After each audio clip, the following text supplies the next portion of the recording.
2 দিন পুরো না খাওয়া অবস্থায় ছিলাম, একদিন বাথরুমে পড়েছিলাম।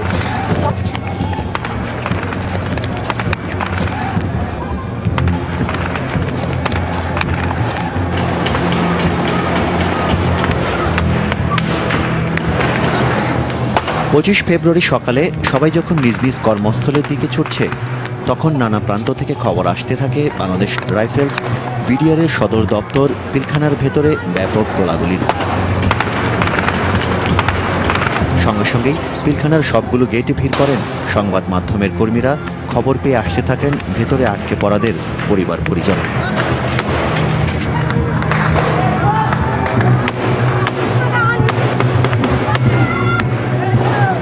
কিন্তু পিলখানার ভেতরে ঠিক কি ঘটছে তা জানার কোনো উপায় ছিল না তখন। প্রচণ্ড গোলাগুলির শব্দে কেবল অনুমান করা যাচ্ছিল ভয়ঙ্কর কিছু একটা ঘটে চলেছে সেখানে। সময়ের সাথে সাথে বাড়তে থাকে গোলাগুলির তীব্রতা। পিলখানার সদর দপ্তরের সবগুলো গেটে অবস্থান নেয় বিডিআর জওয়ানরা। গুলি ছুটতে থাকে এলোপাতাড়ি, সবখানে ছড়িয়ে পড়ে আতঙ্ক।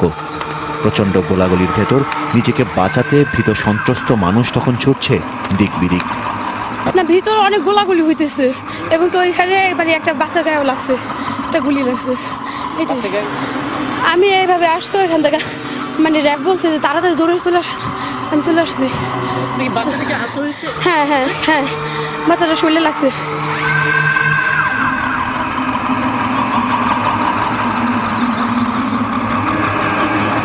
বাইরে থেকে যেসব খবর পাওয়া যাচ্ছিল তা থেকে প্রাথমিকভাবে ধারণা করা হয় সশস্ত্র বিদ্রোহ করেছে বিডিআর জওয়ানরা। দরবার হলে জিম্মি করে রেখেছে তাদের মহাপরিচালক সহ বিডিআরে কর্মরত বেশ কিছু সেনা কর্মকর্তাকে। এদের কাউকে কাউকে হত্যা করার খবরও আসছিল নানা সূত্র থেকে। কিন্তু তখন ঘূর্ণাক্ষরে কেউ অনুমান করতে পারেনি পিলখানার ভেতরে আসলে ঘটে চলেছে ইতিহাসের নৃশংসতম হত্যাকাণ্ড।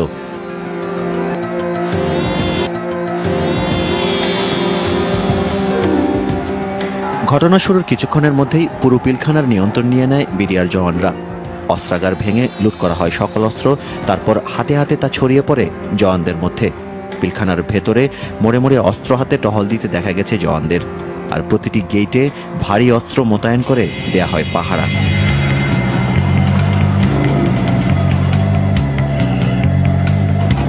বেলা 11টা নাগাদ বিডিআর সদর দপ্তরের চারদিকে অস্ত্রশস্ত্র নিয়ে অবস্থান নেয় সেনা, র্যাব আর পুলিশ সদস্যরা। দুপুরে তারা পিলখানার 3 নম্বর গেটের দিকে এগোতে চেষ্টা করলে মর্টার শেল ছোড়ে বিডিআর জওয়ানরা। সেনা সদস্যরা যাতে এগোতে না পারে সেজন্য দিনভর থেমে থেমে প্রত্যেকটি গেট থেকে ছোড়া হয় রাইফেল আর মেশিন গানের গুলি। দুপুর 2টার দিকে সমঝোতার প্রস্তাব নিয়ে বিডিআরের প্রধান ফটকে যান এলজিআরডি প্রতিমন্ত্রী জাহাঙ্গীর কবির নানক এবং হুইপ মির্জা আজম।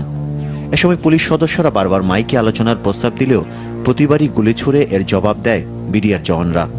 এরপর স্থানীয় সরকার প্রতিমন্ত্রী নিজেই মাইকিং করে সরকারের পক্ষ থেকে আলোচনার প্রস্তাব দেন।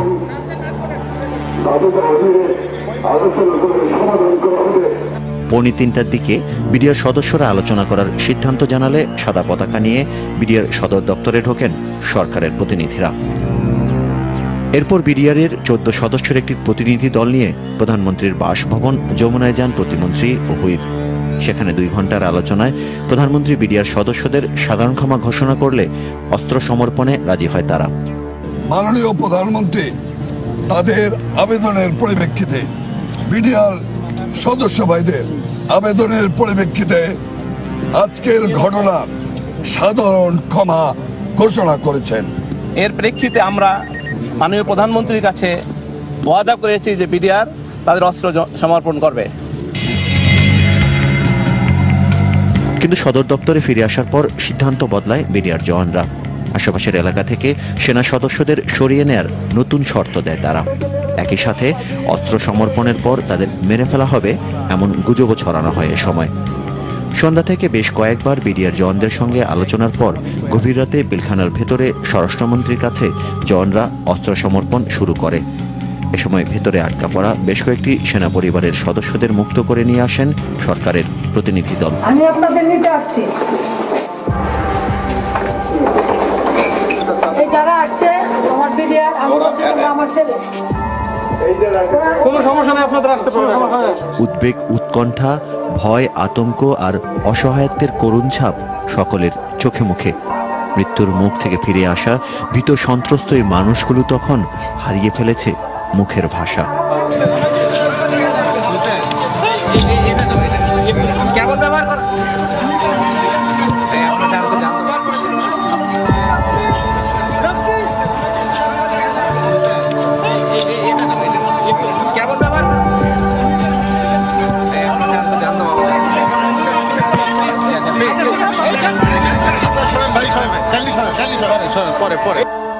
উদ্ধার হওয়া সেনা পরিবারের সদস্যদের নিয়ে স্বরাষ্ট্রমন্ত্রী চলে যাওয়ার কিছুক্ষণ পরই বন্ধ হয়ে যায় অস্ত্র সমর্পণ।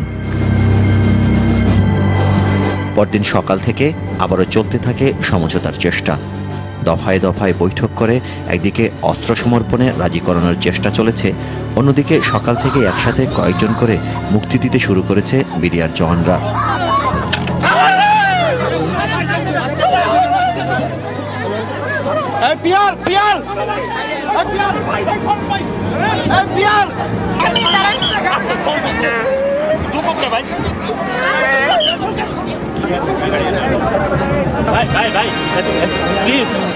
পুড়ে যাচ্ছে ভাই। আমি একা ছিলাম, আমি আমার বাসায় ছিলাম, ব্যাস আর কি। ওরা গিয়ে গাড়ি দিয়ে আমাকে নামিয়ে নিয়ে আসছে। দুদিন কি অবস্থা ছিল? 2 দিন পুরো না খাওয়া অবস্থায় ছিলাম, একদম বাথরুমে পড়েছিলাম।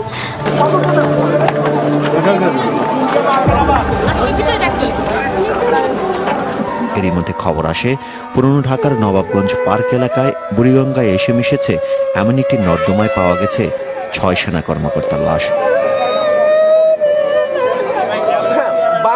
বাহাতে রিং ফিঙ্গারে তুমি কথা বলো, আমি কথা বলতে পারতেছি না। কত যে ভালোবাসতো আমাদেরকে,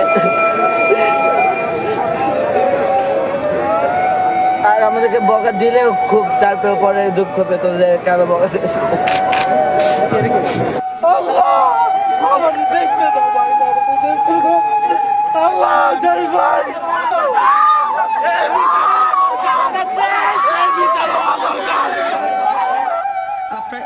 ঘটনার দ্বিতীয় দিনে জাতির উদ্দেশ্যে দিয়ে এক ভাষণে প্রধানমন্ত্রী শেখ হাসিনা বিডিআর সদস্যদের প্রতি অবিলম্বে অস্ত্র সমর্পণ করে ব্যারাকে ফিরে যাওয়ার আহ্বান জানান। অন্যথায় দেশের স্বার্থে কঠোর ব্যবস্থা নেওয়ার ঘোষণা আসে তার মুখ থেকে। এমন পথ নেবেন না যে ধৈর্যের বাঁধ ভেঙে যায়। আমাকে দেশের স্বার্থে কঠোর ব্যবস্থা নিতে বাধ্য করবেন না। মনে রাখবেন, সংঘাত আরো সংঘাত বাড়ায়। আপনারা সংযত হন, অস্ত্র সমর্পণ করুন, আপনাদের কোনো ক্ষতি হবে না, আমি আশ্বস্ত করছি। মূলত এরপরই দ্রুত বদলে যেতে থাকে পরিস্থিতি। বিকেলে মুক্তি দেয়া হয় 22 সেনা কর্মকর্তাকে। তার আগেই মুক্তি পায় অনেকের পরিবারের সদস্যরা। বাইরে বেরিয়ে আসার পর তাদের কাছ থেকে জানা যায় গত 2 দিন পিলখানার ভেতরে বিডিআর সদস্যরা যে তাণ্ডব চালিয়েছে তার ভয়াবহ বিবরণ। আমি দেখলাম যে পিছন থেকে 2 জন সৈনিক বেল্ট টুপি ছাড়া ক্রস করে, একজন বাইপাস করে ডিজিকে চলে গেলেন, আর একজন জাস্ট ডিজির পিছনে এসে দাঁড়ায় গেল। তো যেহেতু যারা ডিজির কাছাকাছি ছিল, ডিওটি এবং আরও একজন অফিসার পাশে ডিডিজি ছিলেন, ওরা সাথে সাথে যেয়ে ওই লোকটাকে চাপড়ে ধরে ফেলে এবং ডিজিকে ধরে এক সাইডে করে ফেলে। ফ্র্যাকশন অফ সেকেন্ডের মধ্যে দেখলাম সারা উঠে গেল, কিন্তু ফায়ার হয়নি। কিন্তু বাট কেন তারা উঠে গেল আমার কাছে খুব আশ্চর্য লাগলো। এবং এরা এত স্মুথলি ওখান থেকে চলে গেল যে আমরা যে কয়েকজন অফিসার ছিলাম জাস্ট ওই ঘরের মধ্যে একা পড়ে গেলাম, আর কেউ নাই। ডিজি মহোদয়কে যখন আমরা ধরে রেখেছি, ডিজি মহোদয় আমাকে স্পষ্ট বলছে যে আমার মৃত্যুকে ভয় করো না, মৃত্যু একদিন হবেই, আগে বা পরে, এটা নিয়ে তোমরা কেউ ভয় করো না, যদি মৃত্যু হয় সবাই হয়ে যাবে, কোনো অসুবিধা নেই, বাট ওদেরকে হচ্ছিল তোমরা ফায়ার করো না। তো তখন আর তারা ভেতরে ঢুকে স্ট্রেট 2টা গুলি আমাদের দিকে বরাবর করে, বাট গুলিগুলো যে উপরে লাগে তখন বলে তোমরা সব বেরো আসো। আমরা তখন বেরো এসে এক এক করে জামছে, আমাদের কাছ থেকে মোবাইল টোবাইল যা ছিল সবগুলো তারা কেড়ে নিল। কেড়ে নেওয়ার পরে আমরা ডিজিকে মধ্যখানে রেখে আমরা গোল করে যাচ্ছিলাম। তখন ওরা খুব বিশ্রী ভাষায় গালাগালি করে বলল, সারা জীবন আমাদেরকে তোমরা সিঙ্গেল লাইনে হাঁটাইছো, এখন তোমরা সিঙ্গেল লাইনে হাঁটাও। তো সিঙ্গেল লাইনে যখন আমরা করলাম, তো ডেফিনেটলি ডিজি সামনে চলে গেলেন। এবং আমার এখন স্পষ্ট মনে আছে, যারা আমাদেরকে উপর থেকে নামায় নিয়ে আসছে তারা সবাই আমাকে বলেছে এবং সবাইকে বলছে যে স্যার আপনাদের কোনো অসুবিধা নাই, ভয় নাই, শুধু আপনারা স্যার চলেন। কিছু হবে না আপনাদের। তখন আমরাও যাচ্ছিলাম, কিন্তু দরবার হলের পিছনে যে গেটটা আছে ডান হাতে, আমার এখনো চোখের সামনে ভাসছে যে হলো ডিজি মহোদয় জাস্ট ফার্স্ট স্টেপটা দিলেন, সেই মুহূর্তে 4 জন সৈনিক লাফায় এসে বাইরে, এটা কিন্তু বাইরে ছিল, আমরা দেখিও নাই, কিন্তু এসে ডিজিকে প্রথমে গুলি করলেন আর ডিজির সাথে সাথে ওখানে পড়ে গেলেন। যখন আমরা ডিজির কাছে আগাতে যাচ্ছি তখন আরও 7-8 জন পিছন থেকে এসে একদম ব্রাশ ফায়ার শুরু করে দিল। তখন আমরা ওখানে সম্ভবত 11 কি 12 জন ছিলাম। 12 জন থাকার পরে আমরা হলো পিছায় আসলাম। আমারও একটা গুলি লাগলো এখানে এসে, যেটা গুলিটা এখান দিয়ে বেরোয় চলে গেল। তো ওরা ভাবলো বোধহয় আমি মরে গেছি। আমি নিচে পড়ে যেয়ে ক্রলিং করে আমি ওই সামনে যে হলো ওয়াশিং রুম ছিল, আমি ওয়াশিং রুমে ঢুকে একটা ইউরিনালের পাশে যে আমি পজিশনটা নিলাম। বাট বাকি যারা ছিল তারা হয়তো ফায়ারগুলো এত বেশি হয়েছে যে আর কোনো সুযোগ পায়নি ওখান থেকে আসে। ওখানে তারা সবাইকে, ওখানে যা ছিল সবাইকে বেঁধে ফেললো উইদাউট এনি রিজন। কোনো কথা বলেনি, আমাদেরকে কোনো কথা বলার সুযোগ দেয় নাই, সবাইকে ওখানে মেরে ফেললো। এবং কি নৃশংসভাবে মেরেছে আমি আপনাদের